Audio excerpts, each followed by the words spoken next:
Question दिया है how many distinct terminal alkenes are possible for a compound having molecular formula.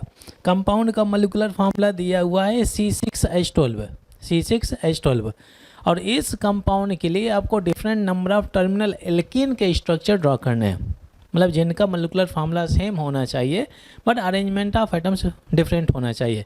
मतलब ये है कि टर्मिनल एल्कीन के जितने पॉसिबल स्ट्रक्चर हो सकते हैं या आइसोमर्स हो सकते हैं वो आपको ड्रा करना है, ठीक है। अच्छा, टर्मिनल एल्कीन कैसे ड्रा करेंगे? यहाँ पे जो भी स्ट्रक्चर आप ड्रा करें, जो टर्मिनल कार्बन होता है, ठीक है, अगर उसमें आपने डबल बॉन्ड लगाया हुआ है तो वो टर्मिनल एल्कीन में चला जाएगा। जैसे इसमें 6 कार्बन है, मैंने 6 कार्बन की चेन ड्रा की, first carbon, second, third, fourth, fifth और ये सिक्स्थ हो गया, 6 कार्बन। ये कार्बन टर्मिनल कार्बन, ये कार्बन टर्मिनल कार्बन, तो इसमें 2 टर्मिनल कार्बन हैं। इन दोनों में से किसी एक में अगर मैं डबल बॉन्ड लगा देता हूँ, कौन से कार्बन को? टर्मिनल कार्बन को अगर मैं डबल बॉन्ड से अटैच कर देता हूँ, ठीक है, तो ये आपका टर्मिनल एल्कीन में चला गया, तो ये हो गया टर्मिनल एल्कीन। तो इस टर्मिनल एल्कीन, इस एल्कीन में कितने कार्बन आ जाते हैं? 6 कार्बन आ गए। अब देखिए, अब मैं 5 कार्बन की चेन बनाता हूँ, first carbon, second, third, fourth, fifth carbon, और टर्मिनल एल्कीन बनाने के लिए मैं एक डबल बॉन्ड अटैच कर देता हूँ टर्मिनल कार्बन को। अब एक कार्बन बचा हुआ है तो एक कार्बन को मैं यहाँ पे अटैच कर देता हूँ। अब देखिए, दोनों का मॉलिक्यूलर फार्मूला सेम है, दोनों में 6 कार्बन डाले हैं, अगर हाइड्रोजन कैलकुलेट करेंगे तो सेम हाइड्रोजन आएंगे। दोनों आइसोमेरिक फॉर्म है, इसमें पेरेंट चेन में 6 कार्बन, इसमें पेरेंट चेन में 5 कार्बन, मतलब ये हो गया आपका चेन आइसोमर। अच्छा, इस एल्काइल ग्रुप को अगर मैं यहाँ पे अटैच कर देता हूँ तब भी डिफरेंट कंपाउंड बन करके आएगा। 5 कार्बन का चेन ले लेता हूँ, टर्मिनल एल्कीन हो गया। अब इस एल्काइल ग्रुप को यहाँ लगा कर मैं यहाँ लगा देता हूँ, ऐसे काउंट कर सकते हैं 1 2 3 4 मिथाइल हो जाता है, 1 2 3 मिथाइल आ जाता है, तो नेमिंग डिफरेंट हो गया। अच्छा, इस एल्काइल ग्रुप को मैं इस कार्बन से भी अटैच कर सकता हूँ, क्योंकि यहाँ पे अगर आप देखें इस कार्बन ने 3 बॉन्ड शो कर रखे हैं, तो मतलब एक ग्रुप अटैच किया जा सकता है। तो ये हो गया 1 2 3 4 और ये 5 हो गया, ये टर्मिनल एल्कीन हो गया।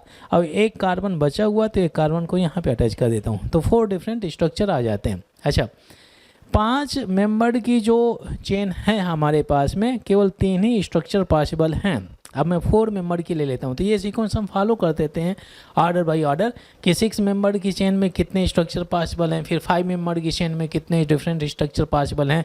तो 5 मेंबर का हो गया, अब चलते हैं 4 मेंबर में। मैं 4 मेंबर की चेन में ड्रॉ कर लेता हूँ।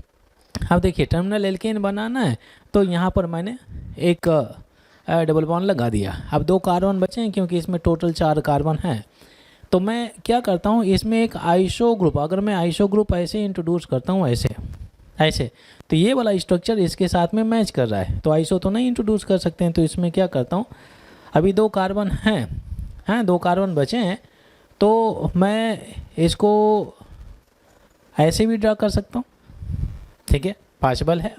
तो यहाँ पे देख सकते हैं 1 2 3 और थर्ड कार्बन में क्या हो जाएगा, 3 में 3 डाइमिथाइल चला जाता है, तो ये भी आपका डिफरेंट है।